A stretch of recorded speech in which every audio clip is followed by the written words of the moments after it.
Hey there, I'm John Zador. I'm a physical therapist with Creekside Physical Therapy, and today I'm going to help you understand your plantar fasciitis pain. So plantar fasciitis is classically diagnosed as pain along the bottom of the arch of the foot, often extending into the heel. So if this is your foot, you have pain along the inside of the arch going into the heel.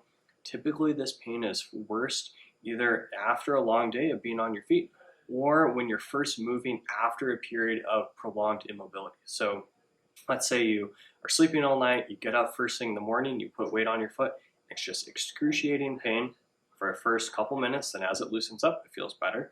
And then if you sit down during the day for any length of time, and then you start walking again, excruciating pain before things loosen up and it starts to feel better.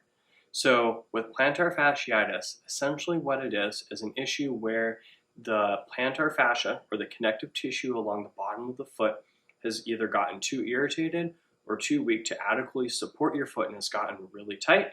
And then oftentimes the calf muscle along the back of the calf, so your gastroc and your soleus muscles, they tighten up and provide so much tension into the back of the heel, into the bottom of the foot, that connective tissue gets really irritated and painful. So ultimately with plantar fasciitis, the issue is that those structures are too weak to do the job that you're asking of them, or they're too tight to do the job comfortably. With plantar fasciitis, you can also develop a bone spur coming from the bottom of the heel out into the plantar fascia along the bottom of that arch. And the body's strategy with this is to try to make that connective tissue less tight. So it grows bone into the connective tissue to try to lengthen it so it's less tight feeling. But ultimately that isn't a great thing because you start feeling some pain from that bone spur as well. So there's definitely different factors and causes that can give you pain into your foot in similar areas. Some of these would be some joint issues along the joints of the back of the foot or the middle of the foot. Some of the nerves that run along the inside of the arch can also be irritated and give you some pain. But in this video, we're going to mostly focus on classic plantar fasciitis. And again, remember, this is basically a breakdown of that connective tissue that supports the bottom of the arch of the foot, either at the heel attachment or along the length of that connective tissue. So when we're addressing plantar fasciitis, there's a couple things we want to really make sure that we're addressing. One, we want to try to get it calmed down. We want to figure out what irritates your pain. And then before you're doing an activity that usually causes pain, we want to find a way to make that activity less painful or to calm down your foot before you do that activity. We also want to really stretch out your calf and the bottom of your foot, as well as get it strong. So that combination of stretching and strengthening is really critical to make that connective tissue on the bottom of the foot and your calf more flexible and longer, as well as get it stronger. And then ultimately, we also want to make sure you're asking a reasonable amount of the connective tissue of your foot. So if your foot is too weak to do the job you're asking of it, at some point it's going to start hurting. So we want to make sure we're being realistic in how quickly you're progressing exercises, either just in the gym or with walking or running and things like that.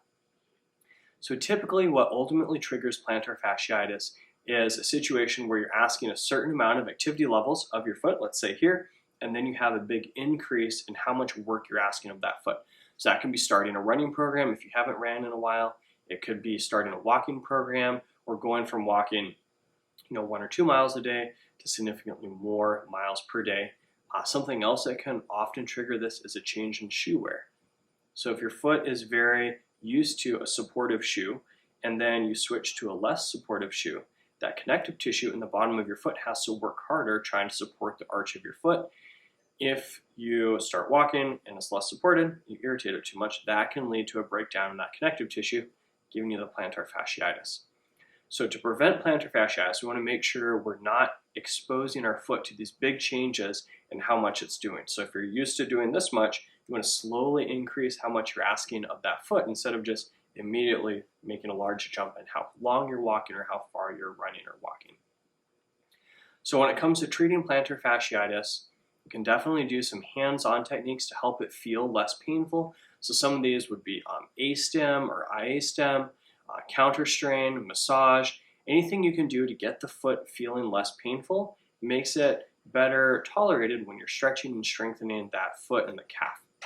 So in physical therapy, we would definitely work on your foot, get it feeling better, and typically we'll teach you how to do those things at home as well. So you can calm down the foot before you go on a walk, before you do something that typically irritates your foot.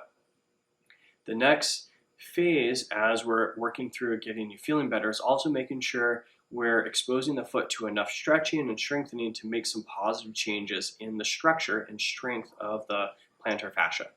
So typically a combination of more stretching at the beginning when things are more painful, as your foot gets better and better, reducing how much calf stretching we're doing and doing a lot more strengthening of your calf and foot in a stretched position will help to elongate the muscle fibers in the bottom of the foot and the calf, giving you less tension through the plantar fascia as well as strengthening it in those more stretched positions. This works better than just stretching alone because it makes the changes that you gain a little bit more permanent by adding muscle and strength in those stretched positions. And then finally, we want to make sure you're in a good program where you're asking a reasonable amount of your foot. So that can be, if you want to keep walking the same amount, that can be switching to a more supportive shoe during your recovery process to help keep you from irritating the foot as much as possible. That could be decreasing how much you're walking every day. Could be spacing out your walk, so you do a 30-minute walk in the morning, a 30-minute walk in the evening instead of doing an hour altogether.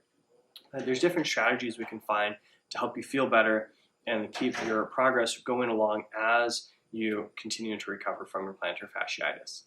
So in the essence of all of this, the biggest things to take away is that plantar fasciitis is essentially an overuse injury where you have too much load or work being exposed to your foot.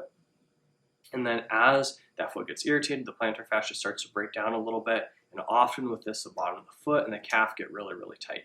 So what we want to do is we want to manage how much work you're asking of your foot and calf to make sure you're not just overusing it. We also want to calm it down, and then we want to expose it to as much strengthening and stretching to get that connective tissue strong and then more flexible so it doesn't get irritated in the future.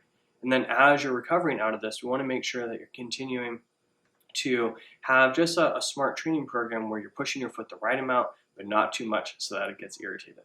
If you have any questions, you can reach out to us here on our website, creeksidephysicaltherapy.com, or you can shoot us an email at creekside@anyspecialists.com. Thanks and have a great day.